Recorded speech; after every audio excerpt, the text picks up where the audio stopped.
ग्रामीण क्षेत्रों में महिलाओं को आर्थिक रूप से सशक्त बनाने, उन्हें आत्मनिर्भर बनाने तथा कृषि को स्थायी आजीविका का सशक्त माध्यम बनाने के उद्देश्य से संचालित एक बगिया माँ के नाम योजना आज जमीनी स्तर पर सकारात्मक बदलाव की एक सशक्त मिसाल बनकर उभर रही है। यह योजना न केवल महिलाओं को अपने पैरों पर खड़ा होने का अवसर प्रदान कर रही है, बल्कि ग्रामीण अर्थव्यवस्था को भी मजबूती दे रही है।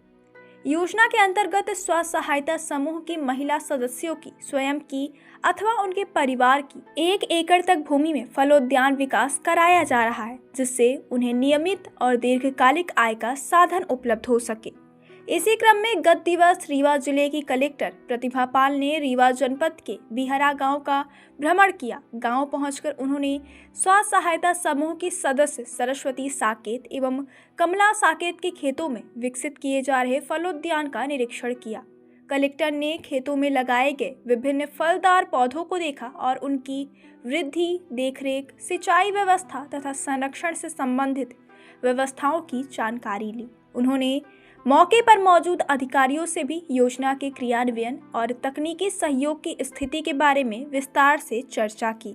निरीक्षण के दौरान कलेक्टर प्रतिभा पाल ने हितग्राही महिलाओं से सीधे संवाद किया और उनसे पूछा कि इस योजना से उन्हें किस प्रकार का लाभ मिल रहा है, पौधारोपण के लिए शासन द्वारा क्या क्या सहायता प्रदान की गई है तथा भविष्य में वे इससे कैसी आय की अपेक्षा कर रही हैं। महिलाओं ने आत्मविश्वास के साथ बताया कि इस योजना से उन्हें अपने ही खेत में रोजगार मिला है और अब उन्हें बाहर मजदूरी के लिए नहीं जाना पड़ता। उन्होंने यह भी बताया कि आने वाले वर्षों में फल उत्पादन शुरू होने के बाद उनकी आय में उल्लेखनीय वृद्धि होगी, जिससे परिवार की आर्थिक स्थिति और बेहतर हो सकेगी। कलेक्टर ने महिलाओं के अनुभवों को सुनते हुए कहा कि बगिया माँ के नाम योजना केवल पौधारोपण तक सीमित नहीं है, बल्कि यह महिलाओं की आर्थिक स्वतंत्रता, सम्मान और ग्रामीण परिवारों की समृद्धि से सीधे जुड़ी हुई है। उन्होंने ग्रामवासियों और स्व सहायता समूह के सदस्यों से अपील की है कि वे गांव के अधिक से अधिक युवाओं को स्वरोजगार के लिए प्रेरित करें। कृषि, उद्यानिकी, पशुपालन और अन्य विभागों की विभिन्न योजनाओं से युवाओं को जोड़कर उन्हें अपने ही गांव में रोजगार उपलब्ध कराया जा सकता है। कलेक्टर ने यह भी कहा कि शासन की अनेक जन कल्याणकारी योजनाएं महिलाओं और युवाओं को आत्मनिर्भर बनाने के उद्देश्य से संचालित की जा रही हैं। आवश्यकता केवल सही जानकारी, मार्गदर्शन और जागरूकता की है।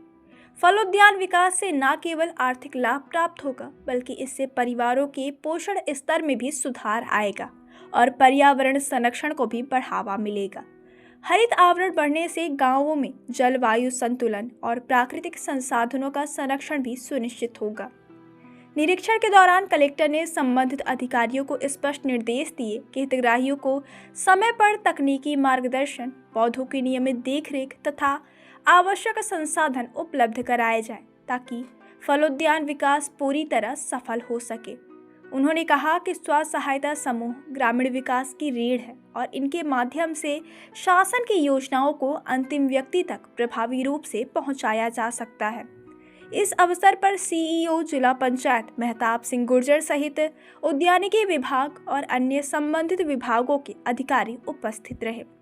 अधिकारियों ने कलेक्टर को योजना की प्रगति, क्रियान्वयन की वर्तमान स्थिति और आगामी कार्य योजना की जानकारी दी।